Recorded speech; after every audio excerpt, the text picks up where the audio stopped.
Welcome to the Never-Ending Backlog Podcast, your place for short reviews from a gamer with the goal of reducing his backlog.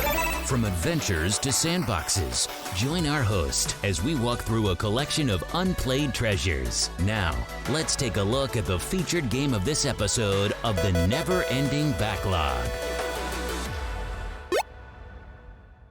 Hello everybody and welcome back to the Never-Ending Backlog Podcast. We are back for day 2 of Halo Week, and today we're reviewing Halo 2 Anniversary in the Master Chief Collection on Steam.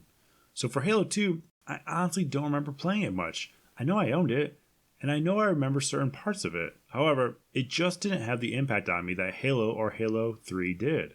So it's good that I get to kind of relive it and see it in its new graphical beauty. Without further ado, let's get reviewing.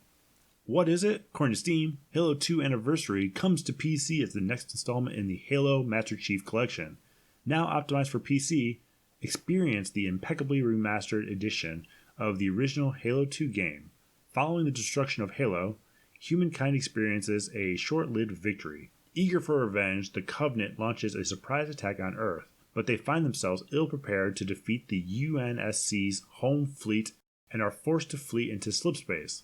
When the Master Chief pursues his overzealous enemies, they discover yet another Halo ring, uncovering long-buried secrets, including an unlikely ally that will dramatically alter the course of the human Covenant conflict forever. The genre is first-person shooter sci-fi adventure. The release date was 2004 on the original Xbox and 2020 for the Master Chief Collection on Steam. Once again, the developers are Bungie, 343 Industries, and Saber Interactive. Bungie's primarily done Halo and the Destiny series. 343 Industries pretty much has been Halo. Saber Interactive was Mud Runner, Time Shift, Inversion, and a few other games. And the publisher is Xbox Game Studios, who is responsible for Sea of Thieves, Age of Empires 3 Definitive Edition, Flight Simulator, Battletoads, and so many more games. Current price is $9.99, or you can buy the whole package, which includes all 6 Halo games, for $39.99. Now let's jump into the actual review for the install and startup. Same as Halo Combat Evolved, installed fine. You install the Master Chief Collection launcher at first, then each game and multiplayer component separately. Settings still wouldn't save, but by this game I realized 1920 by 1080 windowed mode would save, so no need to dig deeper into that. Regarding graphics, I love the anniversary editions of Halo Combat Evolved and Halo 2. They look stunning, and the tab interface is a blast to switch back into. You'll see me do this a few times in my gameplay playthrough on YouTube, and honestly, it's a great reminder to see how far graphics have come for these games. The remastered cinematics are also beautiful and tell a gorgeous continuation of the Halo storyline. Regarding audio, once again, Halo doesn't slouch with the soundtrack. As I mentioned in my first Halo Combat Evolved review that you can check out on my website, when you push tab to go back into the original Halo game graphics, it also does that with audio too, including music and sound effects. And with that, when I was playing the flying level as the Arbiter near the beginning of the game, the song was not familiar at all. And though this game didn't strike a lot of memories for me, I'm usually pretty good with audio soundtracks. The song had sounded like it was a rock score performed by the band Mastodon. So I pushed tab, and lo and behold, the music wasn't playing anymore. It wasn't in the original Halo 2 game, and was added to the Anniversary Edition, which I think is awesome, so my memory at least somewhat remembers this game. Regarding controls follow the same scheme as Halo Combat Evolved, so there's really nothing more to say about that. I'm sure a controller would feel more familiar, however it works as it should. Regarding gameplay, once again you play as the Master Chief, a super soldier, and this is following the events of the first Halo game as mentioned earlier. You also get the ability to play as the Arbiter, who was a Covenant alien soldier, who kind of get to play both campaigns separately until they intertwine the storyline. Regarding difficulty, by far, for me, Halo 2 seems the hardest out of all the Halo games. The aliens seem 10 times stronger, and all weapons just feel extremely weak. I mean, the pistol is absolute garbage. Give me back my Magnum, you cowards. I mean, the level where you play as the Arbiter, taking out other Covenants with your cloaking and sword is extremely fun. You have a sword. However, when you realize their Covenant elites take 2 to 3 sword hits, is ridiculous. Why did you nerf my weapons, Halo? Why?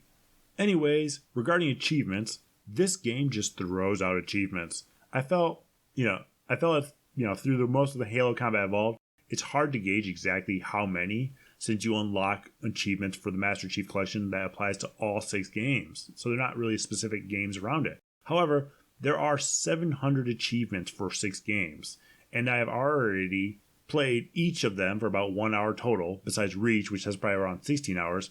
However, I already have 60 achievements out of 700, so I have a pretty large collection already. So I do feel like this one does sort out. Halo Combat Evolved also threw them out quite a bit. Halo 3 did not, but you'll hear that later. Regarding pros, the very first level, when you realize you can pick up dual weapons, was the highlight for me. I have always been into first-person shooter games that allowed me to have dual weapons, whether it was a Kimbo mode in Call of Duty franchise or dual pistols in any of the Matrix games. It was a needed addition, and I honestly think they did a great job with it. Another pro, it introduced the battle rifle. What more needs to be said? A scoped burst fire rifle? I mean, that's traditionally the type of weapon I go for in these type of games. Some mobility, but a lot of range.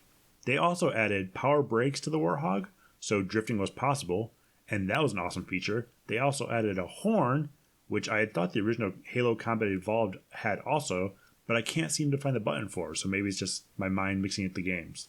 Regarding cons, though, they might have added power brakes and horns, however, they made the Warthogs vulnerable, which is a huge con for me. How can I throw grenades at my Warthog to get into tighter spots now that it's not supposed to go? Another con?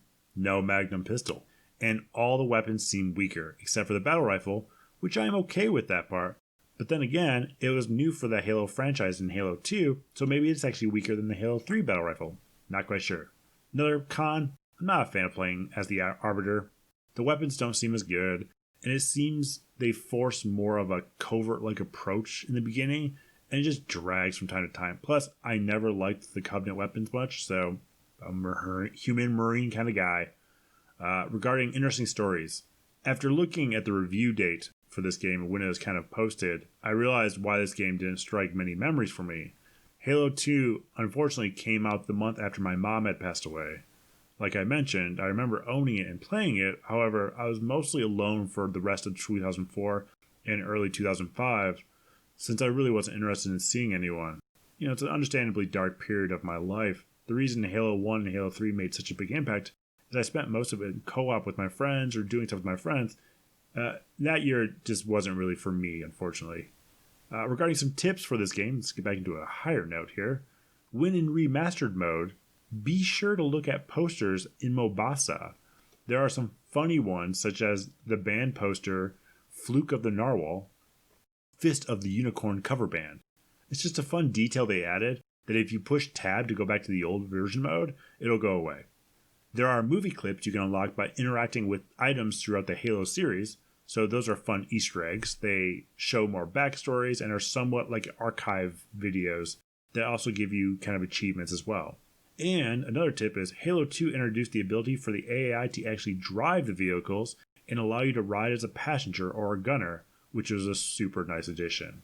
So would I recommend this? Absolutely recommend it. Though I have a fewer memories of Halo 2, and I would absolutely prefer to play Halo Combat Evolved or Halo 3 more, it still follows the storyline, adds some new features that will be carried out in later Halo games, and is still $9.99 for a great co-op campaign experience with the multiplayer community that will always be around. And it's a longer campaign, so you actually will have more time. And if you have friends that you want to play this with, please do it. It's a great game, and I highly recommend it. But enough of Halo 2 Anniversary. Tomorrow, we're going to be jumping back into Halo 3 in Halo Week on the Never Ending Backlog podcast. Have a great day, everybody.